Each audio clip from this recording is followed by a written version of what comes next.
PV Anwar ഇപ്പോൾ എടക്കര ഞാനിപ്പോൾ നിൽക്കുന്ന എടക്കര MIC മദ്രസയിലെ പോളിംഗ് ബൂത്തിൽ എത്തിയിരിക്കുകയാണ്. ഈ പോളിംഗ് ശതമാനം ഇപ്പോൾ 3 മണി കഴിയുമ്പോഴത്തേന് 60-നോട് അടുത്തു. ഇത് എത്രയിലേക്ക് പോകാനാണ് സാധ്യത? 70+. ആദ്യം പറഞ്ഞ പോലെ തന്നെ 70+. ഇപ്പൊ കഴിഞ്ഞ തവണ മത്സരിക്കുമ്പോൾ 76.6 ആയിരുന്നു. അതും കടന്നു പോകുമോ? ഇല്ല, അത് കടന്നു പോകാൻ സാധ്യത കുറവാണ്. ഈ പോളിംഗ് ഉയരുന്നത് ശരിക്കും ആർക്കാണ് ആർക്കാ സാധ്യത വർദ്ധിപ്പിക്കുന്നത്? ഈ ഇലക്ഷനിൽ അത് ആർക്കും ഒന്നും പ്രൊഡിക്ട് ചെയ്യാൻ പറ്റില്ല. അതൊരു ബേസ്ലെസ് ആയിട്ടുള്ള കാൽക്കുലേഷനാണ്. എത്ര വോട്ട് വന്നാലും ജനങ്ങൾ വിജയിക്കും. സാധാരണ ഈ ഉപതെരഞ്ഞെടുപ്പിനാകുമ്പോൾ പോളിംഗ് കുറയാറാണ് പതിവ്.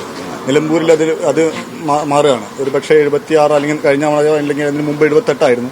78 ആകുമ്പോൾ 12,000-ഓളം വോട്ടിനാണ് PV Anwar ജയിച്ചത്. കഴിഞ്ഞ തവണ 76 ആകുമ്പോൾ 2,700 ആയി. ഇത്തവണ അതേ ലെവലിൽ വന്ന് ഇപ്പൊ നമ്മൾ തെളിഞ്ഞ് നിൽക്കുന്ന അന്തരീക്ഷം നമുക്ക് ഉറപ്പിക്കാൻ വയ്യ.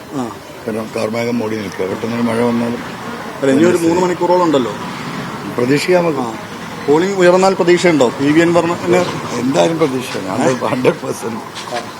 എന്തായാലും പോളിംഗ് ശതമാനം ഉയരുമെന്ന വിലയിരുത്തൽ തന്നെയാണ് പൊതുവെയുള്ളത്. ഈ പോളിംഗ് ശതമാനം ഉയർന്നാൽ ആർക്ക് അനുകൂലമാകുമെന്ന് പറയാൻ കഴിയില്ല എന്നുള്ള സ്ഥിതിയുണ്ട് എന്നാണ് PV Anwar ഇപ്പോൾ പറയുന്നത്. നേരത്തെ ഉണ്ടായിരുന്ന അവകാശവാദം ഇപ്പോഴില്ല. ആ നിലയ്ക്ക് ഈ നേരത്തെ പറഞ്ഞിരുന്നത് താൻ വലിയ വോട്ട് നേടി വിജയിക്കുമെന്നായിരുന്നു. ആ നിലയ്ക്കുള്ള അവകാശവാദം ഇപ്പോൾ അദ്ദേഹം ഉന്നയിക്കുന്നില്ല. അൺപ്രഡിക്റ്റബിൾ, പറയാൻ പറ്റില്ല, ആർക്ക് അനുകൂലമാകുമെന്ന് പറയാൻ പറ്റില്ല എന്നാണ് അദ്ദേഹം PV Anwar പറയുന്നത്. എന്തായാലും സ്ഥാനാർത്ഥികൾ പരമാവധി ബൂത്തുകളിലേക്ക് എത്തുന്നുണ്ട്. പരമാവധി വോട്ടർമാരെ നേരിൽ കാണുന്നുണ്ട്. തങ്ങൾക്ക് അനുകൂലമാക്കാൻ ഈ പോൾ ചെയ്യപ്പെടുന്ന വോട്ടുകൾ, ബൂത്തിലെത്തി പോൾ ചെയ്യപ്പെടുന്ന വോട്ടുകൾ തങ്ങൾക്ക് അനുകൂലമാക്കാനുള്ള ശ്രമങ്ങൾ സ്ഥാനാർത്ഥികളുടെ ഭാഗത്ത് നിന്ന് ഉണ്ടാകുന്നുണ്ട്.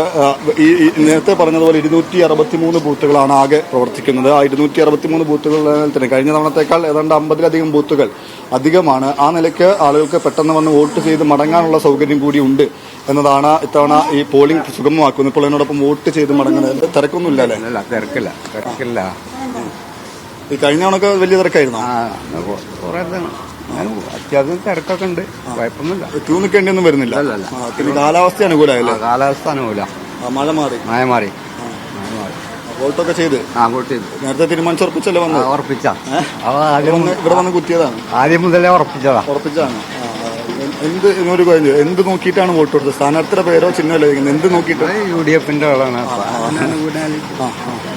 എന്തായാലും ആ നിലയ്ക്ക് വോട്ടർമാർ എത്തുന്നുണ്ട്. പ്രായം ചെന്നവരടക്കമുള്ളവർ വോട്ട് ചെയ്യാൻ എത്തുന്നുണ്ട്. ക്യൂ ഇല്ല എന്നുള്ള ആശ്വാസമുണ്ട് എന്ന് ആവർത്തിച്ച് പറയുകയാണ്. സാധാരണഗതിയിൽ വോട്ടിംഗ് നമുക്കറിയാം പലതരത്തിലുള്ള പ്രയാസങ്ങൾ നേരിടാറുണ്ട്. വലിയ ക്യൂ ഉണ്ടാകാറുണ്ട്. വോട്ടിംഗ് മെഷീൻ തകരാർ നേരിടാറുണ്ട്. അപ്പോൾ അത്തരം പ്രയാസങ്ങൾ ഇത്തവണ ഇല്ല എന്നുള്ള ആശ്വാസമുണ്ട്.